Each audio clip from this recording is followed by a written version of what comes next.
ओम शांति। 23/7/26 आज की मुरली के महावाक्य है, मीठे बच्चे, तुम्हें बाप समान सच्चा सच्चा पैगंबर व मैसेंजर बनना है। सबको घर चलने का मैसेज देना है। आजकल मनुष्य की बुद्धि सारा दिन किस तरफ भटकती है? बाबा कहते हैं फैशन की तरफ। मनुष्य को कशिश करने के लिए अनेक प्रकार के फैशन करते हैं। यह फैशन चित्रों से ही सीखे हैं। समझते हैं पार्वती भी ऐसे फैशन करती थी, बाल आदि बनाती थी। बाबा कहते तुम बच्चों को इस पतित दुनिया में फैशन नहीं करना है। तुम्हें तो मैं ऐसी दुनिया में ले चलता हूँ जहाँ नेचुरल सुंदरता रहती है। फैशन की दरकार नहीं। गीत तुम ही हो माता पिता, तुम ही हो बंधु सखा, तुम ही हो। ओम शांति। बच्चों ने गीत सुना। जब महिमा गाते हैं तो बुद्धि ऊपर चली जाती है। आत्मा ही बाप को कहती है वही खवैया है, पतित पावन है अथवा सच्चा सच्चा मैसेंजर है। बाप आकर आत्माओं को मैसेज देते हैं और जिसको मैसेंजर व पैगंबर कहते हैं, कोई छोटे व बड़े होते हैं, वास्तव में वह मैसेज भी या पैगाम देते नहीं हैं। यह तो झूठी महिमा करती है। बच्चे समझते हैं सिवाय एक के इस मनुष्य सृष्टि पर और किसकी महिमा नहीं है। सबसे जास्ती महिमा इन लक्ष्मी नारायण की है, क्योंकि यह है नई दुनिया के मालिक। सो भी भारतवासी जानते हैं। दुनिया वाले सिर्फ इतना जानते हैं कि भारत प्राचीन देश है। भारत में ही गॉड गॉडेज का राज्य था। भारत में ही गॉड गॉडेज देवी देवताओं का राज्य था। श्री कृष्ण को भी गॉड कह देते हैं। भारतवासी इन्हों को भगवान भगवती कहते हैं, परंतु यह किसको पता नहीं है कि जब भगवान भगवती सतयुग में राज्य करते हैं। भगवान ने गॉड गॉडेज का राज्य स्थापन किया। बुद्धि भी कहती है हम भगवान के बच्चे हैं, तो हम भी भगवान भगवती होने चाहिए। सब एक के बच्चे हैं ना, परंतु भगवान भगवती कह नहीं सकते। उन्हों को कहते हैं देवी देवताएं। यह सब बातें बाप बैठ समझाते हैं। भारतवासी कहेंगे कि हम भारतवासी पहले नई दुनिया में थे। नई दुनिया को तो सब चाहते हैं। बापू जी भी नई दुनिया, नया राम राज्य चाहते थे, परंतु राम राज्य का अर्थ बिल्कुल ही नहीं समझते। आजकल मनुष्यों को अपना अहंकार कितना है। कलयुग में है पत्थर बुद्धि, सतयुग में है पारस बुद्धि, परंतु यह किसको समझ नहीं है। भारत ही सतयुग में पारस बुद्धि था, अब भारत कलयुग में पत्थर बुद्धि है। मनुष्य तो इनको ही स्वर्ग समझते हैं। कहेंगे स्वर्ग में विमान थे, बड़े बड़े महल थे। वह तो सब अभी भी है। साइंस कितनी वृद्धि को पाई हुई है, कितना सुख है, फैशन आदि कितना है। बुद्धि सारा दिन फैशन पिछाड़ी ही रहती है। आर्टिफिशियल सुंदर बनने के लिए बाल आदि कैसे बनाते हैं, कितना खर्चा करते हैं। यह सब फैशन निकला है चित्रों से। समझते हैं पार्वती मिसल हम बाल आदि बनाते हैं। यह सब कशिश करने के लिए ही बनाते हैं। आगे पारसी लोगों की स्त्रियां मुंह पर काली जाली पहनती थी कि कोई देखकर आशिक ना हो जाए। इसको कहा जाता है पतित दुनिया। गाते हैं तुम्हारी हो मात, तुम ही हो माता पिता, तुम ही हो बंधु सखा, परंतु यह किसको कहना चाहिए? माता पिता कौन है? सोचो, माता पिता कौन है? जय भी नहीं जानते। माता पिता ने जरूर वर्षा दिया होगा, बाप ने तुम बच्चों को सुख का वर्षा दिया था।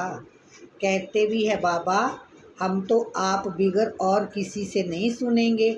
अभी तुम जानते हो शिव बाबा की महिमा गाई जाती है। ब्रह्मा की आत्मा भी खुद कहती है, हम सो पावन थे अब पतित बने हैं। ब्रह्मा के बच्चे भी ऐसे कहेंगे, हम ब्रह्मा कुमार कुमारियाँ सो देवी देवता, फिर 84 जन्मों के अंत में पतित बने हैं। जो नंबर 1 पावन व नंबर 1 पतित। जैसे बाप वैसे बच्चे। जय खुद भी कहते हैं, शिव बाबा भी कहते हैं, मैं आता हूँ इनके बहुत जन्मों के अंत में। जो पहले नंबर में पूज्य लक्ष्मी नारायण की डायनेस्टी में थे, अब मैं संगम, तुम कलयुग में थे अब संगम युगी बने हो। बाप संगम पर ही आते हैं। ड्रामा अनुसार बच्चे भी वृद्धि को पाते हैं। अब बच्चों को ज्ञान तो मिला है, हम सो देवता थे, फिर क्षत्रिय वैश्य शूद्र बने हैं। सारे चक्कर को अच्छी रीति तुम जानते हो। जय तो बहुत सहज है, हमने 84 जन्म लिए। कईयों की बुद्धि में जय भी नहीं बैठता है। स्टूडेंट में नंबर वार तो होते ही है। राइट से लेकर शुरू करते हैं, first class, second, third class. बच्चियां खुद भी कहती हैं, हमारी 3rd क्लास बुद्धि है, हम किसको समझा नहीं सकती। दिल तो बहुत होती है परंतु बोल नहीं सकती। बाबा क्या करें, जय हुआ अपने कर्मों का हिसाब किताब। अब बाप कहते हैं, मैं तुमको कर्म अकर्म विकर्म की गति का ज्ञान सुनाता हूँ। कर्म करना है जय तो तुम बच्चे जानते हो। 3rd क्लास बुद्धि वाले इन बातों को समझ ना सके। जय है ही रावण राज्य, परंतु जय किसको पता नहीं। रावण राज्य में मनुष्य तो विकर्म ही करेंगे तो नीचे ही गिरेंगे। गुरु किया ही जाता है दुख की दुनिया में, सदगति के लिए ही गुरु करते हैं कि मुक्ति में ले जाएं। वह है निर्वाण धाम, वाणी से परे स्थान। मनुष्य अपने को वानप्रस्थी कहते हैं, वह तो कहने मात्र है। वानप्रस्थियों की भी सभा होती है, सब कुछ मलकियत आदि बच्चों को देकर गुरु के पास जाकर बैठते हैं। खान पान आदि तो जरूर बच्चे ही देंगे, परंतु वानप्रस्थ का अर्थ कोई भी नहीं समझते हैं। किसी की बुद्धि में जय नहीं आता कि हमको निर्वाण धाम में जाना है, अपने घर में जाना है। वह कोई घर नहीं समझते हैं, वह तो समझते हैं ज्योति ज्योत में समा जाएंगे। निर्वाण धाम तो रहने का स्थान है। आगे 60 वर्ष के बाद वानप्रस्थ लेते थे, जैसे के कायदा था, अभी भी ऐसे करते हैं। अब तुम समझा सकते हो कि वाणी से परे तो कोई भी जा नहीं सकते। इसके लिए तो बाप को ही बुलाते हैं कि हे पतित पावन बाबा, आओ हमको पावन बनाकर घर ले चलो। मुक्ति धाम में आत्माओं का घर है। तुम बच्चों को सतयुग के लिए समझाया है। वहाँ कौन रहते हैं, कैसे वृद्धि होती है, आदमशुमारी का भी किसी को पता नहीं। राम राज्य में आदमशुमारी कितनी होगी, बच्चे आदि कैसे जन्म लेंगे, कुछ भी नहीं समझते हैं। कोई भी विद्वान आचार्य पंडित नहीं जो इस ड्रामा के चक्कर को कोई समझा सके। 84 लाख का चक्कर हो कैसे सकता है। 84 लाख का चक्कर बाबा कहते कैसे हो सकता है। कितनी रॉन्ग बातें हैं, बिल्कुल सूत ही मूजा हुआ है। बाप समझाते हैं, अभी तुम जानते हो बाप ने कर्म अकर्म विकर्म का सारा राज समझाया है। सतयुग में तुम्हारे कर्म अकर्म हो जाते हैं, वहाँ कोई बुरा कर्म होता ही नहीं, इसीलिए कर्म अकर्म हो जाते हैं। जहाँ मनुष्य जो भी कर्म करते हैं वह विकर्म हो जाते हैं। अभी तुम बच्चे जानते हो, हम छोटे बड़े सबकी सारी दुनिया की वानप्रस्थ अवस्था है। सब वाणी से परे जाने वाले हैं।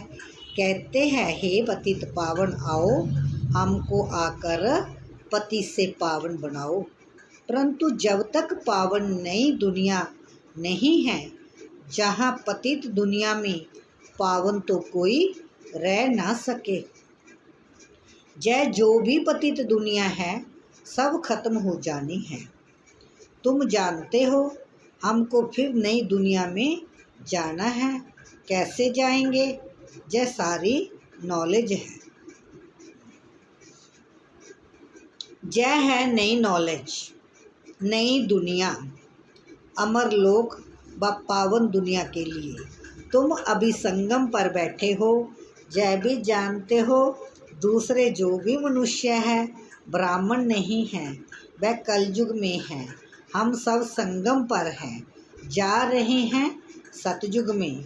बरोबर जय संगम युग है, वह तो है ही स्वर्ग। उनको संगम नहीं कहा जाता, संगम है अभी।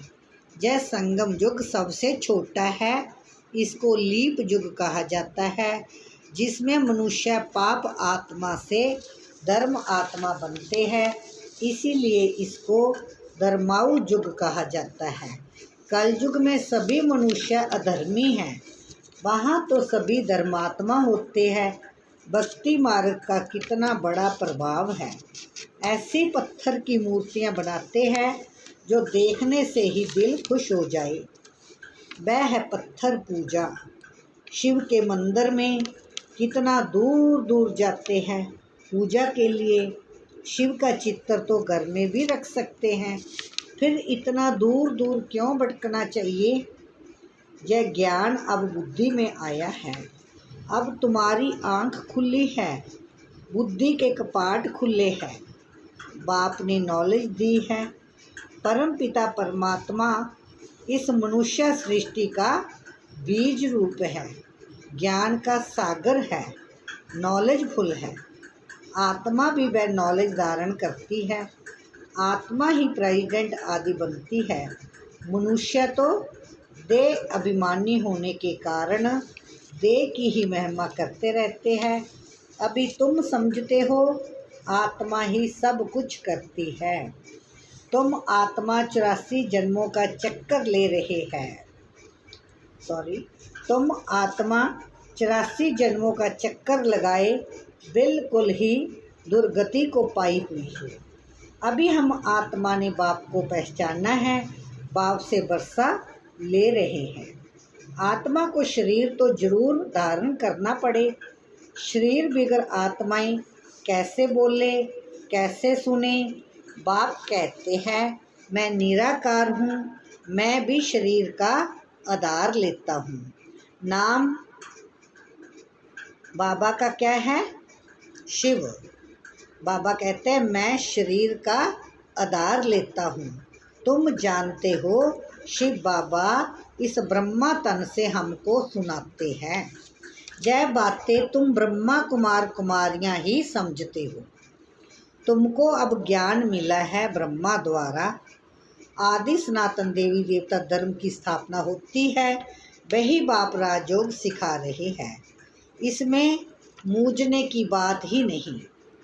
शिव बाबा हमको समझाते हैं, फिर हम औरों को समझाते हैं। हमको भी सुनाने वाला शिव बाबा ही है।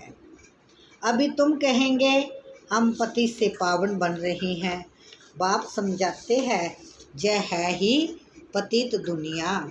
रावण का राज्य है ना, रावण पाप आत्मा बनाते हैं, जय और कोई भी नहीं जानते हैं। भले रावण की अफीजी जलाते हैं, परंतु कुछ भी समझते नहीं हैं। सीता को रावण ले गया, जय जय किया, कितनी कथाएं बैठ लिखी है। जब बैठकर सुनते हैं तो रो लेते हैं, वह है सब दंत कथाएं। बाबा हमको विक्रमाजीत बनाने के लिए समझाते हैं। कहते हैं मामेकम याद करो, कहाँ भी बुद्धि नहीं लगाओ। शिव बाबा ने हमको अपना परिचय दिया है। पतित पावन बाप आकर अपना परिचय देते हैं। अब तुम समझते हो कितना मीठा बाबा है, जो हमको स्वर्ग का मालिक बना रहे हैं। अच्छा, मीठे मीठे सिख बच्चों प्रति माता पिता बाप दादा का याद प्यार, गुड मॉर्निंग। रूहानी बाप की रूहानी बच्चों को नमस्ते। हम रूहानी बच्चों की रूहानी माता पिता बाप दादा को नमस्ते, गुड मॉर्निंग। ओम शांति शांति शांति। धारणा के लिए कर्म अकर्म और विकर्म की गति को जान श्रेष्ठ कर्म करने हैं। ज्ञान दान कर धर्मात्मा बनना है। वानप्रस्थ अवस्था है। इन अंतिम घड़ियों में पावन बनकर पावन दुनिया में जाना है। पावन बनने का मैसेज सबको देना है। वरदान है, पास विद ऑनर बनने के लिए सर्व द्वारा संतुष्टता का पासपोर्ट प्राप्त करने वाले संतुष्ट मणि भव।